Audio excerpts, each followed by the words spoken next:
Para continuar con esta conferencia de clausura, me permito presentar a la comentarista. Ella es Giselle Tobar, es mexicana, feminista y profesora.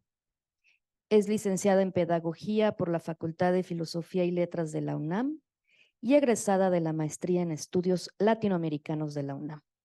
En el Centro de Investigaciones y Estudios de Género es jefa del Departamento de Prácticas Artísticas y Autoedición de la Secretaría de Proyectos Estratégicos, coordinadora de la fanzinoteca feminista La Voz que Corre y técnica académica asociada C de tiempo completo. Del área 4, representaciones y prácticas culturales, y en la Facultad de Filosofía y Letras de la UNAM es docente de la asignatura Taller de Educación No Formal 3 y 4. Sus líneas de interés son pedagogías críticas y feministas, escrituras creativas, publicaciones autogestivas, activismo feminista y prácticas artístico-pedagógicas. Me da mucho gusto darle la bienvenida a Giselle Tobar para dar con inicio en esta conferencia de clausura. Gracias, Brenda, por la presentación. Estoy muy feliz de estar en esta mesa del Foro Derecho al Porvenir, que ha sido un foro muy planeado, muy organizado, al que muchas personas le hemos puesto mucho empeño y también pues mucha necesidad de construir horizontes a futuro. Estoy en esta mesa con Joana Bajamón, es la directora de Fundación Acción Interna en Colombia y ella es gestora de segundas oportunidades para la población carcelaria y pospenada de Colombia. Fíjense que es súper interesante estar en esta mesa con Joana porque hemos visto en este foro la participación de la magistrada, de personas que están en asociaciones y organizaciones de la sociedad civil, de investigadoras, de gente que está haciendo posgrados, de abogados. Y Giovanna es actriz, es empresaria, es fundadora y presidenta de esta fundación.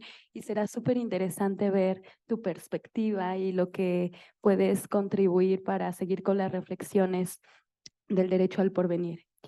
En el 2014, ella fue nombrada por el Ministerio de Justicia y del Derecho como embajadora de buena voluntad para promover la resocialización y la humanización del sistema penitenciario. En el 2000 empezó con su carrera actoral y luego de participar en 15 producciones, su último protagónico en la serie Tres Milagros, se retiró de la actuación para dedicarse a trabajar en las cárceles. Joana, sin más preámbulo, te doy la palabra y bienvenida. Gracias, Giselle. Muchas gracias, Giselle. Gracias a todos por estar acá. Y bueno, como lo comentaba Giselle, yo fui actriz durante 15 años en Colombia y por un personaje que estaba haciendo en televisión hace 12 años, me invitaron a ser jurado en un evento en la cárcel de mujeres en Bogotá. Era la primera vez que yo estaba en una cárcel. Obviamente conocía la situación de las cárceles de mi país, que no son muy diferentes a las de acá. Conocía el mal estado, conocía la falta de oportunidades, la carencia que hay en salud, en alimentación.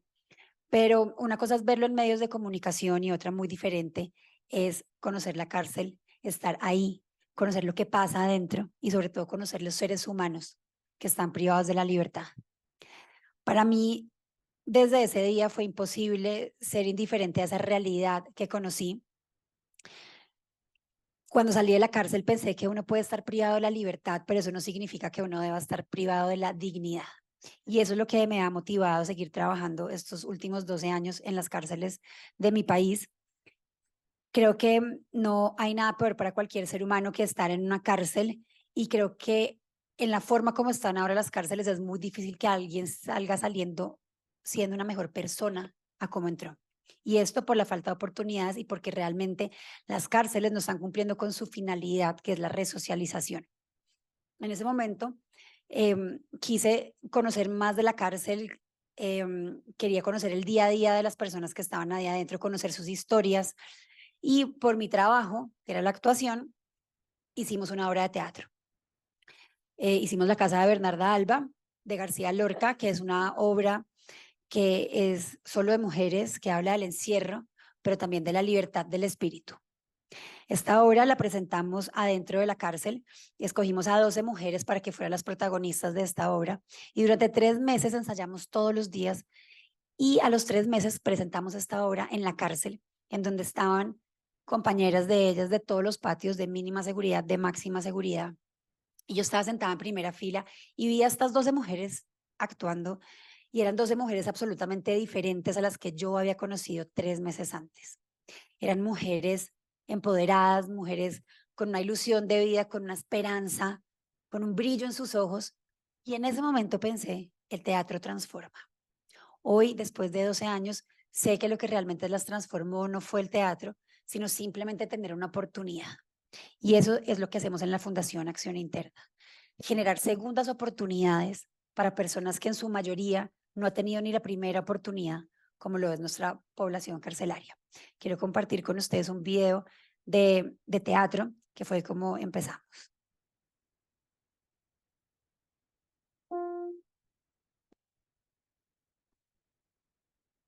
En Colombia hay 97.000 personas privadas de la libertad en las 132 cárceles del país.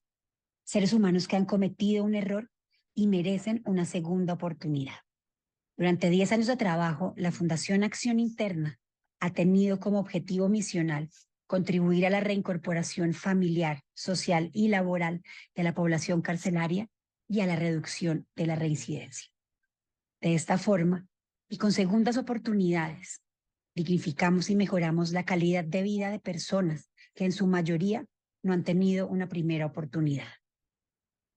El Festival Nacional de Teatro Carcelario nació en el 2014 con el propósito de crear un espacio de encuentro y reconciliación entre la población civil y la población carcelaria. Asimismo, para resaltar la importancia de la creación artística en el proceso de resocialización de las personas privadas de la libertad.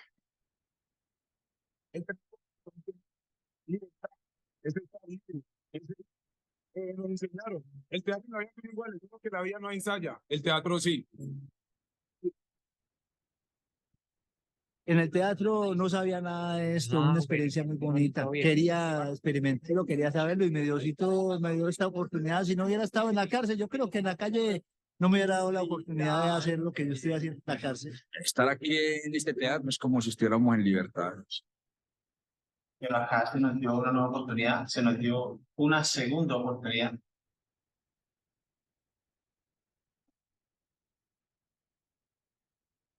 Siento que esto ha sido un sueño que el cual no quisiera despertar. Me gustaría que eso no terminara aquí, porque por medio del teatro nos sentimos, así sea, 2 horas libres. Seguiremos trabajando y evolucionando para lograr resultados a favor de la población carcelaria y pospenada, para que puedan reintegrarse a la sociedad de una forma digna, reconstruir lazos con su familia, tener oportunidades laborales tanto dentro como fuera de la cárcel. Gracias por creer en nosotros. Gracias por unirse a nuestro camino de reconciliación y resocialización. Gracias por ayudar a transformar la vida de las personas privadas de la libertad. Gracias por creer y por crear segundas oportunidades. Ese fue el primer acercamiento que tuve en la cárcel por medio del teatro. Después de hacer esta primera obra de teatro, lo empezamos a hacer a nivel nacional, en donde escogemos cada 2 años 6 cárceles, una de cada regional.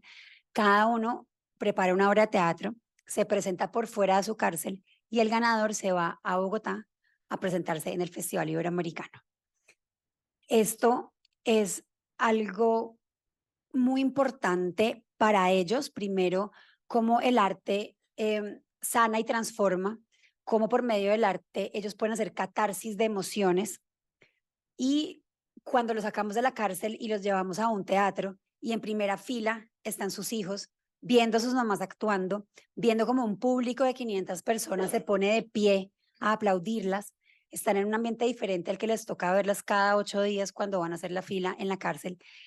es realmente algo maravilloso, es un espacio de encuentro, de reconciliación entre la población civil y la población carcelaria. Y a raíz de eso, empezamos a hacer programas en la fundación basados en esto, en que hubieran espacios de encuentro entre la población carcelaria y la población civil.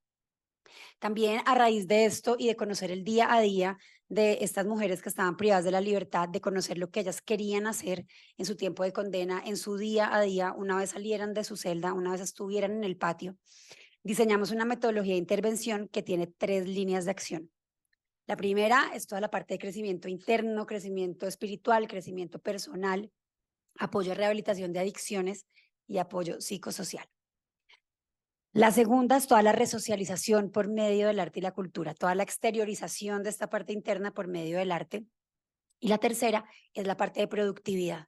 Creo que no hay nada peor para cualquier ser humano que sentirse inútil, que no es útil para nada. Entonces, que se vuelvan ellos útiles, que se sientan útiles estando en la cárcel, genera una reconciliación de ellos con ellos mismos, luego con su entorno, luego con su familia y por ende con la sociedad.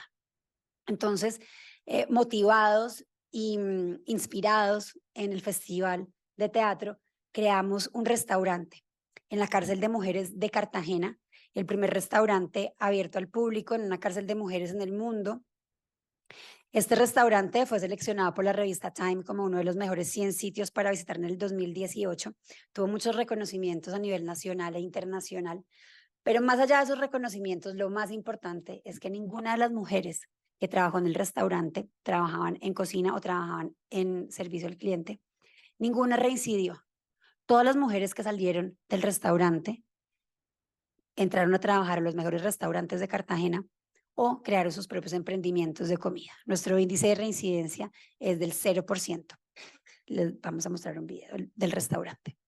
Y un restaurante colombiano atendido por reclusas en Cartagena está siendo reconocido por importantes medios internacionales. Es tal el impacto que periódicos como el Washington Post dedicó un artículo para exaltar el atípico establecimiento.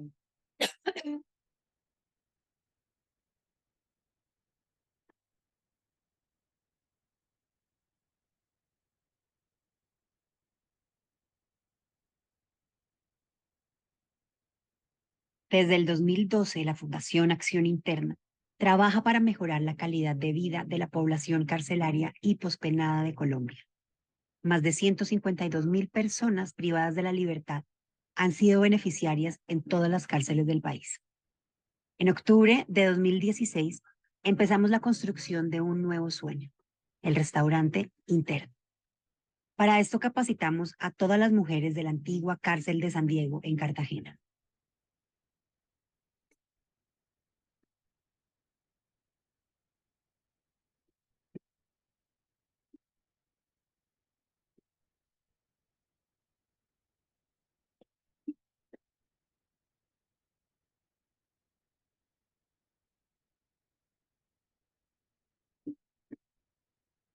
El 15 de diciembre de 2016 se abrieron las puertas de la cárcel de San Diego para empezar a vivir una nueva experiencia de libertad y segundas oportunidades. Es algo de una experiencia tan horrible que viví estando acá en la cárcel, esta es la mejor, acá en interno. Todas las internas que fueron parte del proyecto pudieron tener una mejor calidad de vida. Les entregamos camarotes y colchones nuevos, equipos de confección, comedor, biblioteca, sala de sistemas, medicinas, becas de estudio y les ayudamos a crear la primera empresa asociativa de trabajo.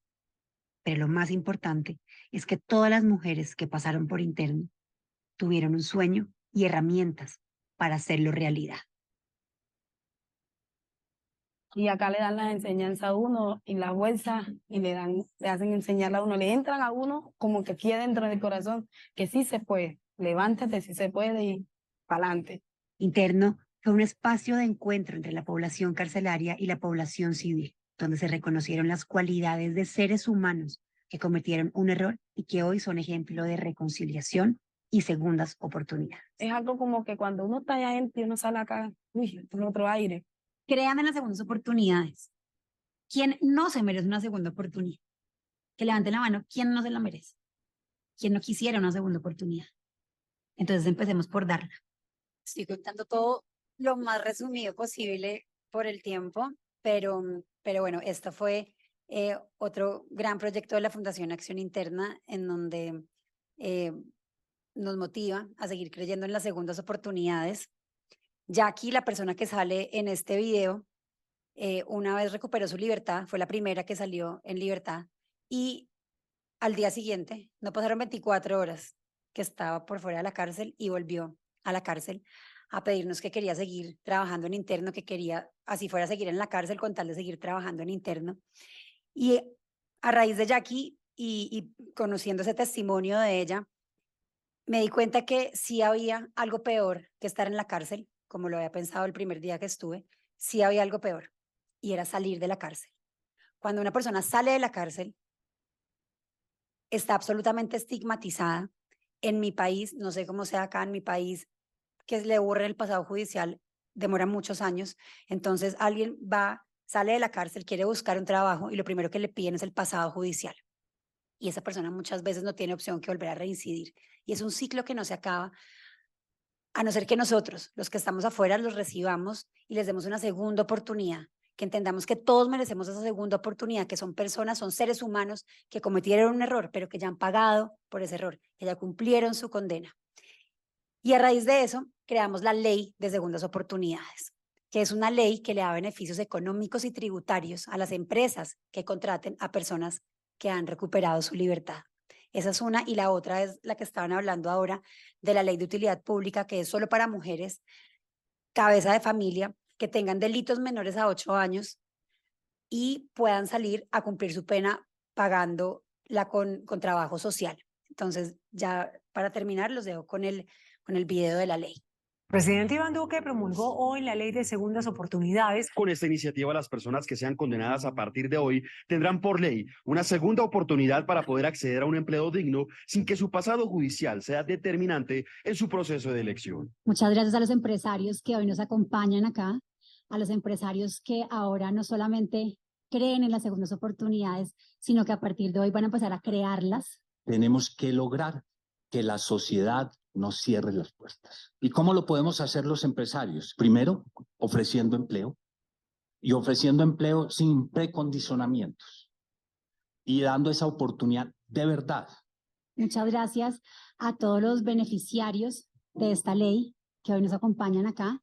Ustedes son un ejemplo para las 110.000 personas que hoy están privadas de la libertad. Son un ejemplo de esperanza, de motivación, para que estas 110.000 personas crean en las segundas oportunidades. Ustedes son los encargados de abrirles las puertas para que se reincorporen no solamente social, sino laboralmente, de una forma digna, como todos ustedes se lo merecen. Muy agradecida porque nos ha acogido y nos ha dado la oportunidad de mostrar el cambio que queremos mostrarle a todo el mundo, ¿sí? Y es un ejemplo de que el perdón, la resocialización y la reconciliación, y sobre todo las segundas oportunidades, es algo que nos une a todos como colombianos. Muchas gracias. Gracias, Johanna. Desde luego nos dejas pensando que es imposible ser indiferente a las prisiones y que, como hemos visto en las mesas anteriores, la segunda oportunidad muchas veces es la reincidencia, y aquí hay que pensar en qué otras posibilidades de construir un porvenir y un futuro digno con condiciones justas podemos pensar para las poblaciones pospenadas. Te agradecemos muchísimo tu participación y quisiera ver si hay algún comentario o alguna pregunta de las personas que nos acompañan para Johanna antes de pasar al cierre de este foro que hemos tenido durante todo el día. Hola, buenas noches. Pues primero agradecerte mucho por pues esta exposición y los videos. Ayer en el seminario que teníamos en el CIEC, en el marco del proyecto Mujeres en Espiral, nos comentabas que pues mucho de la participación que tiene el proyecto pues es a partir de voluntarios, de gente que se suma a colaborar con el proyecto, y de pronto a mí de manera particular me surgía la duda de si existe algún proceso de formación, algún proceso de sensibilización de estos voluntarios sobre las condiciones de las personas privadas de la libertad, sobre las dinámicas de la cárcel, sobre pues la situación en la que se encuentran las personas en el encierro.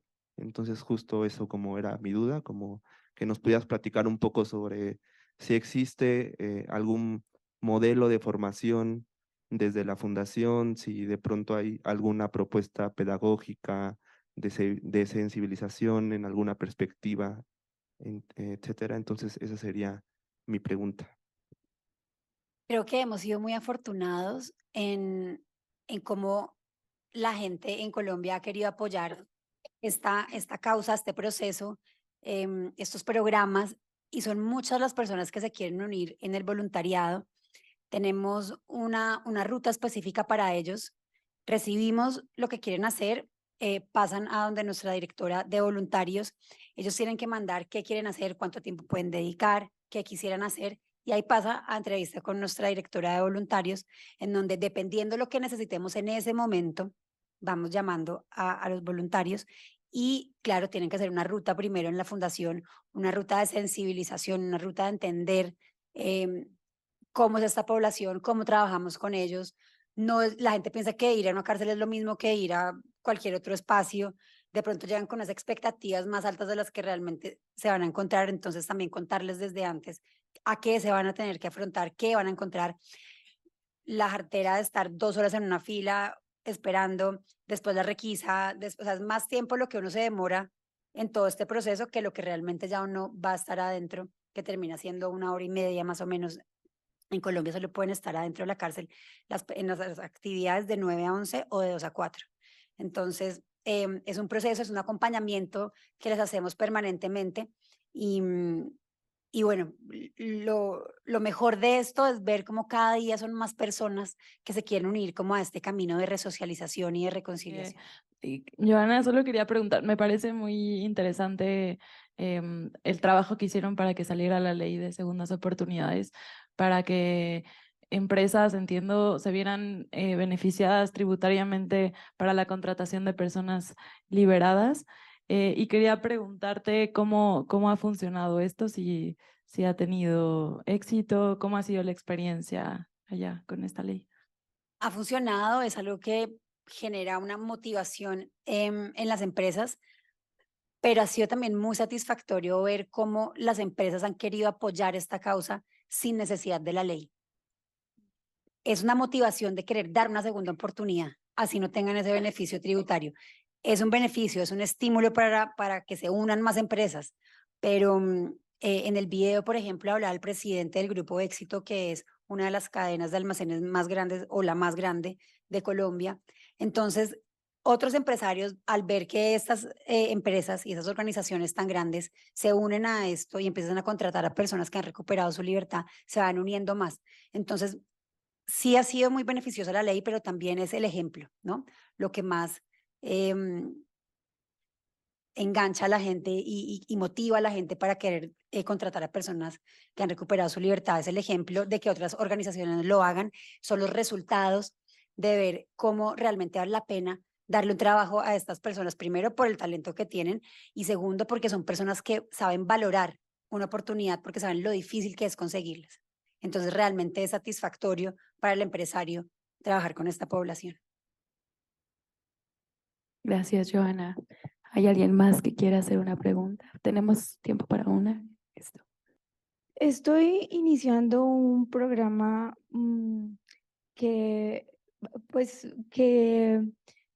en el cual me he basado mucho en tu proyecto, en tu gran proyecto, y mi pregunta es, ¿cómo llegar a sensibilizar las empresas?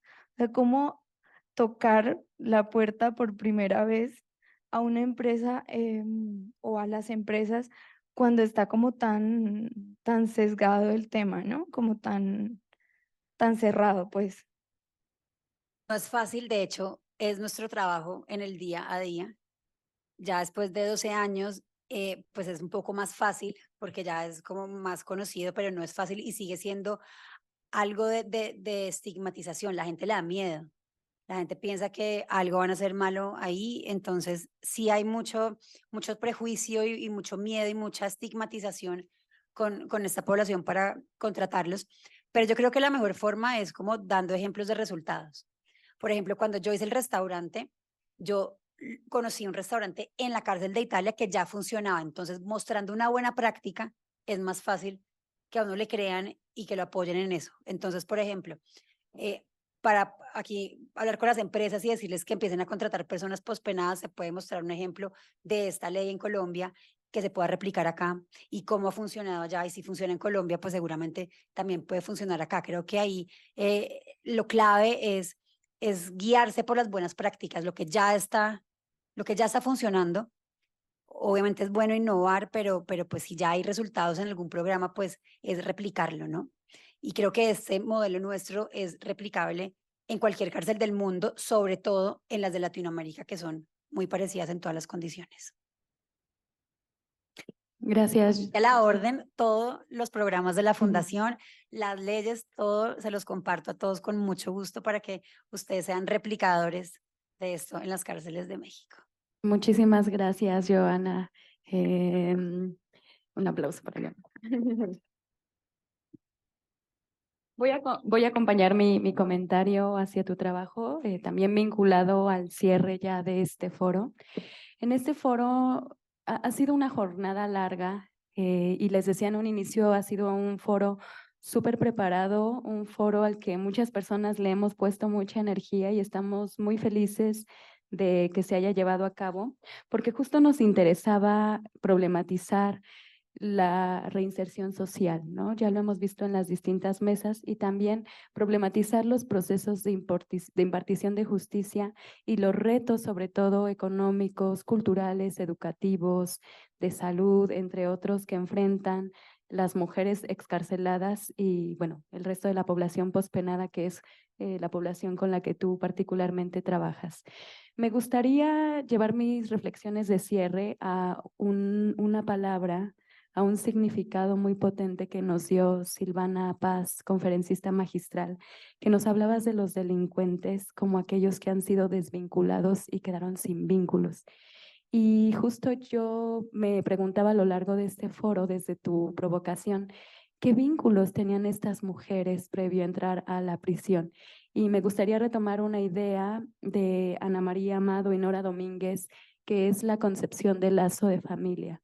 Y el lazo de familia tiene una doble función de sujeción. Por una parte es un vínculo, pero también es una atadura, y eso es una prisión. Y muchos de estos vínculos de las mujeres antes de entrar a la prisión, pues eran vínculos de violencia y vínculos que las orillaron a situaciones de riesgo y delito. Por acá no salió como tal el concepto, pero sí la idea y las reflexiones sobre lo que en el proyecto Mujeres en Espiral hemos trabajado como la figura de las pagadoras, aquellas que estos vínculos las ataron y las llevaron a las prisiones. Aquí en el foro hemos reflexionado mucho sobre cómo las mujeres han sido severamente sancionadas con esta doble sentencia y cómo la prisión, las leyes no están pensadas para ellas y están construidas desde una estructura heteronormativa.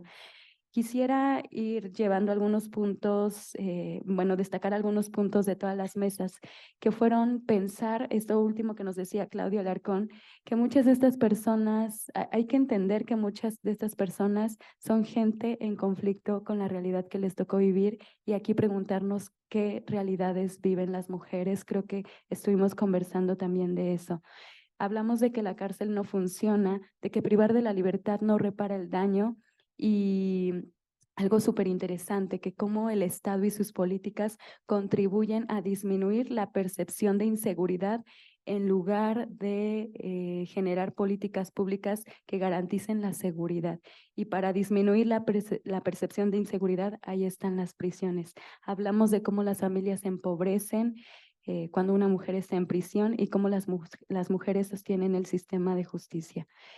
Importante irnos reflexionando con qué pedimos cuando exigimos justicia, nos decía Paola Zavala, y ella nos invitaba a pensar de dejar la cárcel como un sinónimo de justicia. hablamos de cómo lo punitivo excede lo carcelario. No solamente lo punitivo está en las cárceles, sino también fuera en los ámbitos en los que nos desenvolvemos. Ahí está presente. Y nos vamos con la tarea de priorizar la prevención del delito y de desarrollar ciencias sociales que nos permitan prevenir el delito. Nos vamos también con la pregunta de en manos de quién y bajo quién está pensado el enfoque de la reinserción social.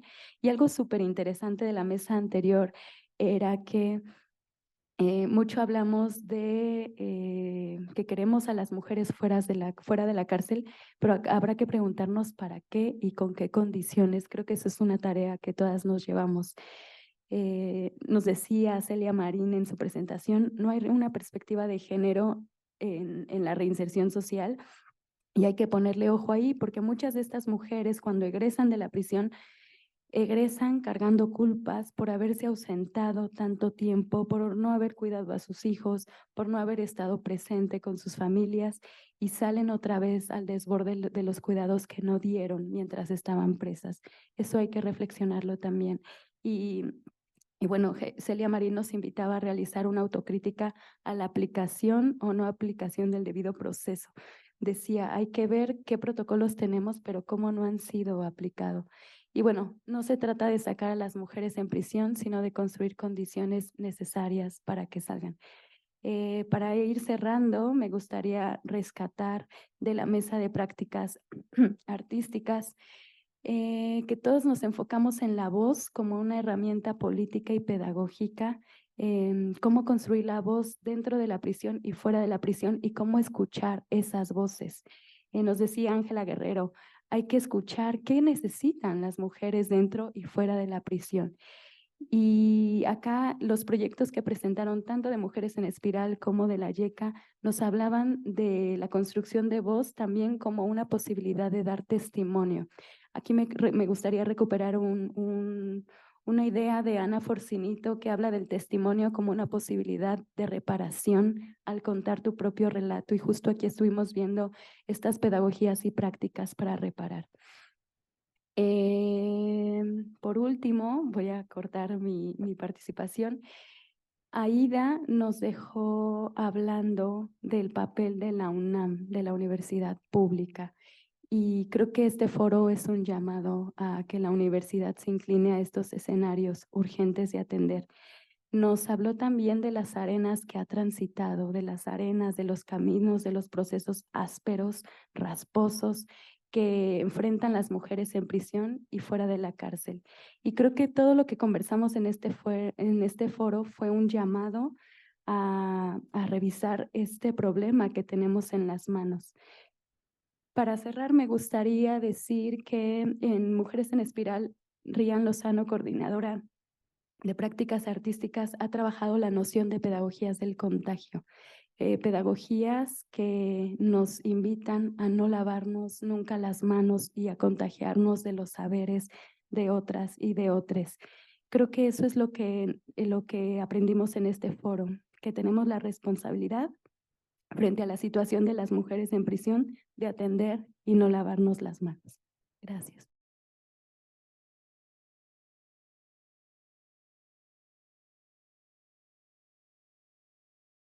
Muchas gracias. Y yo no voy a ahondar mucho más porque has hecho un trabajo estupendo, Gis, de cierre.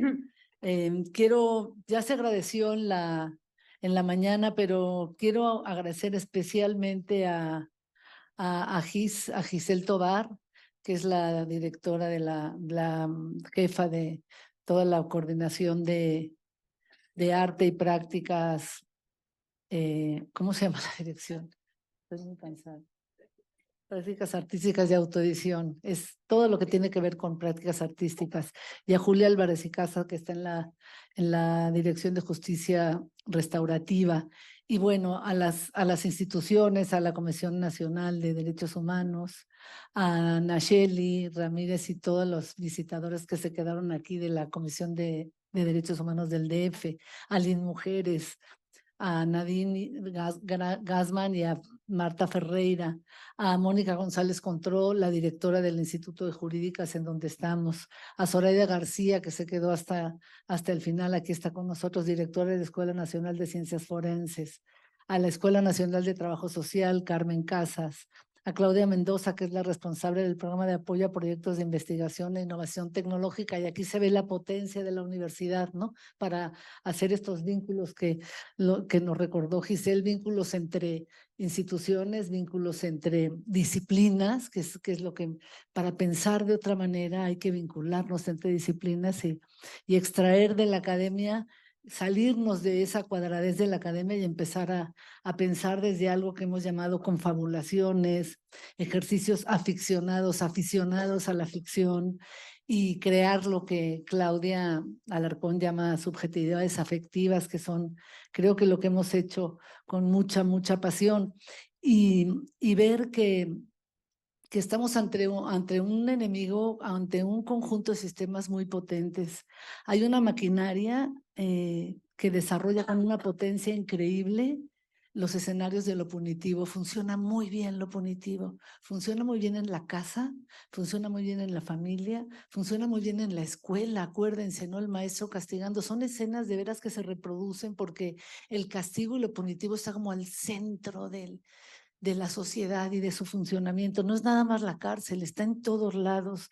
Y en todos lados donde hay desigualdad, lo punitivo se exacerba, ¿no? Si vemos, por ejemplo, hombre-mujer, ahí está el patriarcado. Si vemos blanco-negro, ahí está el sistema racial.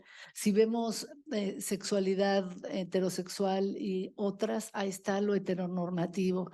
A donde hay desigualdad, esta potencia, esta maquinaria que desarrolla escenarios crueles de castigo y de soberbia, y además hay toda esa cosa obsesiva y repetitiva del ansia de castigar y de tener ese poder que doblega al que tienes frente. Pero frente a eso hay cosas que nosotros desde la academia, y para nosotras este es un foro donde estamos pensando, claro, qué hacer con las cárceles, qué es la reinserción, qué significa el derecho al porvenir, pero lo que estamos haciendo muy centralmente es pensar qué hace la universidad, cuál es nuestro papel en pues no es la reforma, en la denuncia, en la muy clara alzamiento de la voz de decir, fíjense lo que está pasando, lo que nos contó la magistrada de una mujer que está 20 años por causas secundarias a un secuestro. Ya se perdió a las hijas se perdieron de ella, va a salir y le meten una causal, que es que juntaron algo parecido te pasó a ti, Aida, que juntaron 4 secuestros y entonces 4 ya es crimen organizado, y entonces le acusaron de delincuencia organizada, que son otros 40 años, ¿no? Entonces hay una crueldad humana que se despierta frente a la desigualdad y frente a los escenarios familiares, escolares, laborales, culturales, que tienen que ver con algo tan humano y tan transversal como es el castigo. Entonces hay que pensar muy fuertemente en relación al castigo, y hay que pensar en clave de contraimaginación, en clave de confabulación, en clave de subjetividades afectivas, en clave de laboratorios de los afectos, para eso la universidad es magistral. La universidad y el salón de clases pueden hacer eso. Ahora, lo que tenemos que pensar es cómo vamos a potenciar la contraimaginación, estos laboratorios afectivos, estas subjetividades liminales, estos ejercicios de ficción, porque de lo que se trata es de imaginar, de contraimaginar, y para eso la ciencia ficción es maravillosa y la literatura es maravillosa.